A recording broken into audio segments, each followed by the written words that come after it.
Y vamos a ir alternando a los protagonistas. Decíamos, tenemos una larga nota con Alejo Umpierres y también extensa con Michelle Decker. Ahora volvemos al Palacio Legislativo para escuchar al profesional rochense que trabaja, decíamos, por el Partido Nacional. Le planteamos las ventas a Venezuela y toda esa temática complicada que ha dejado el negocio con el país gobernado por Maduro. Varios rubros tenían en Venezuela una interesante colocación, pero como se sabe, se ha complicado. Entre los varios temas que quedan pendientes con Alejo Umpierres.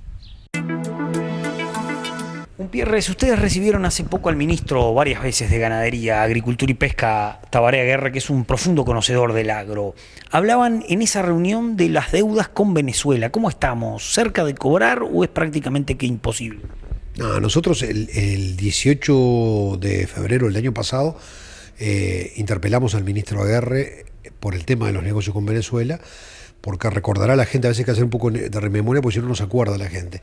Se había dicho que los uruguayos exportábamos productos lácteos a Venezuela, quesos y leche en polvo, y que la garantía del pago ese era el dinero que le debía ANCAP a Petróleos de Venezuela, que se lo iba a pagar, pero ese dinero quedaba en Uruguay en un fideicomiso en el Bandes, el Banco Venezolano.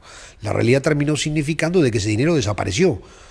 Sendic en la gestión de la presidencia de ANCAP lo giró con destino a China y desapareció el dinero, nunca más se vio nada, y los uruguayos contra ese dinero que supuestamente estaba en Uruguay asegurado y se iba a pagar la exportación uruguaya, quedaron clavados con más de 100 millones de dólares. Tú dices Sendic, yo recuerdo de que había oposición también, Baldoira, Máspoli, Amaro Cedrés.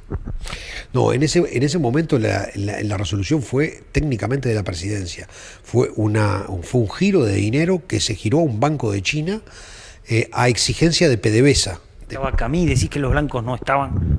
No, yo digo que en ese hecho, en ese contacto, en ese tema concreto no hubo incidencia de la oposición. Tomamos conocimiento después que había sido hecho el giro de dinero a China, porque no se había comunicado ni siquiera al directorio. Esa fue una de las razones por las cuales interpelamos al ministro, le exigimos la responsabilidad política y le dijimos al ministro que el gobierno uruguayo tenía que hacerse cargo de eso, so pena del quiebre de todo el sector lácteo. Al final, como resultado de esa interpelación, que fue no solo a Aguerre, sino que fue a Astori, lo interpelamos a los dos juntos, como resultado de mi interpelación ese día, a la salida se fueron a Suárez, y en Suárez y Reyes, en la Casa de Gobierno, con el presidente Vázquez anunciaron 66 millones de dólares para el sector lácteo, que en definitiva fue una especie de piola para tratar de cruzar el río, pero es una piola que se va a transformar en una soga al cuello, porque es un préstamo a 3 años que, si no se paga por parte de Venezuela la deuda que debe, que está muy difícil de cobrar a Venezuela los 130 millones de dólares que se deben, de que efectivamente los productores lecheros tendrán que empezar a devolver esa plata. Ese es un horizonte que tenemos complicado, que va a aparecer en cualquier momento en materia de la leche. ¿Y hay posibilidades de que Venezuela pueda pagar algo o que el Estado se haga cargo de esos créditos de Venezuela y le pague a las empresas? Nosotros lo hemos exigido públicamente, que el Estado tiene que hacerse cargo. La última actividad que hizo, pero como reflejos más que tardío, Nino Noboa hará menos de 15 días atrás, fue exigirle el pago del remanente que queda de deuda de 39 millones de dólares a Venezuela, que es un gesto. Venezuela no tiene para comer hoy día. ¿Qué van a ¿El gobierno uruguayo salve el problema pagándole a las empresas? Eso es lo que hemos dicho, que el gobierno, ¿Hay posibilidad? Un país tiene la posibilidad de esperar, las empresas no. Aparte, nosotros le dijimos, nos reunimos con Astori y con la comisión hace poco, hará 60 días atrás, y le dijimos a Astori, el tema de Venezuela se soluciona. Uruguay estaba por colocar en esos días 1.250 millones de dólares de deuda externa. Agréguele 1.250 millones y dele 50 millones al sector lácteo, de ahí, de la toma de deuda externa, y asúmalo como deuda soberana y cóbrelo después a Venezuela, de manera tal que después usted compense y el sector cobre. Se nos dijo que no, lamentablemente, era algo incomprobable. Por 50 millones de dólares, dices tú. 1.250 millones de dólares se emitían de deuda externa en los días siguientes que hablamos. Bien, y con respecto a esta reunión que te comentaba, apareció el ex dueño de Fripur. ¿Algún dato positivo? Tú que eres integrante de esa comisión, porque él era el líder en la industria pesquera del Uruguay, que está muy complicada.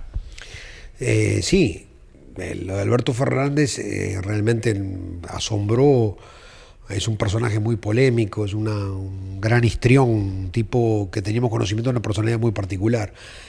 Se confesó fervoroso mujiquista, adherente del Frente Amplio, dijo directamente, estas fueron palabras de él, daría mi corazón si pudiera por el Frente Amplio. Y bueno, yo digo que aunque él negó que hubiera recibido favores del Frente Amplio, a veces no se necesita recibir favores, digamos, con una foto de por medio de dándole un cheque, pero la realidad muestra que los favores los recibieron. Fripur, cuando comienza el primer gobierno de Vázquez, en el 2005 tenía una deuda de $327.000. La deuda, cuando termina el gobierno de Mujica, es 100 veces mayor, $38 millones, que todavía permanecen impagos naturalmente tras el quiebre de Fripur y 900 empleados en la calle. Quiero defender a Fernández porque no precisa, indudablemente. Es uno de los millonarios supuestamente que tiene el Uruguay, con campos y con estancias. Pero también el resto de la industria pesquera está muy mal, por más que tal vez no tuvo el beneficio del Banco República o del gobierno. Sí, no solo en la industria pesquera, porque yo creo que el tema es, yo digo que el gran fracaso de las políticas del Ministerio de Ganadería, Agricultura y Pesca, que son esos tres renglones, no está en el volumen de la producción, porque hay un beneficio que acá tuvimos dos ejes centrales de beneficio que no tienen nada que ver con Aguerre ni con su gestión, y que le cayeron como anillo al dedo y le hubieran caído a cualquier ministro, a mí, si hubiera sido ministro de Ganadería.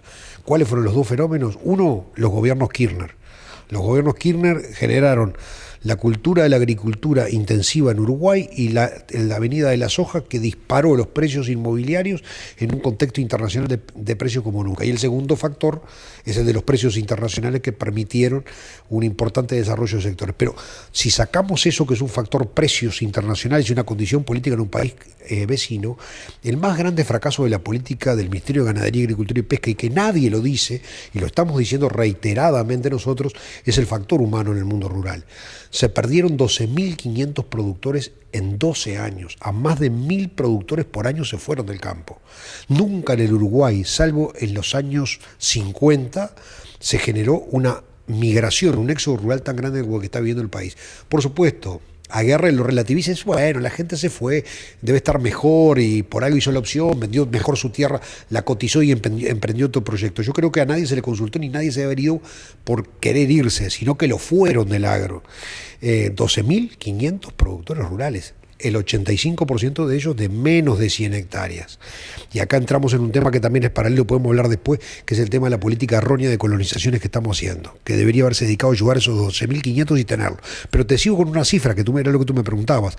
Desaparecieron 12.500 productores agropecuarios. Desaparecieron de 8.500 granjeros, desaparecieron 4.000, casi el 50%, los más pequeños. Desapareció el 16% de los productores lecheros, los más pequeños de menos de 100 hectáreas. Desapareció el 20% de los productores arroceros, ¿cuáles? Los de menos de 100 hectáreas también. Y desapareció en el mundo de la pesca, de 120 barcos de pesca que había, quedan 60 barcos en el puerto de Montevideo y muy pocos artesanales en el interior. Este es el resumen de una política que ha sido muy mala para todo, y esto también va atado obviamente a los costos, naturalmente.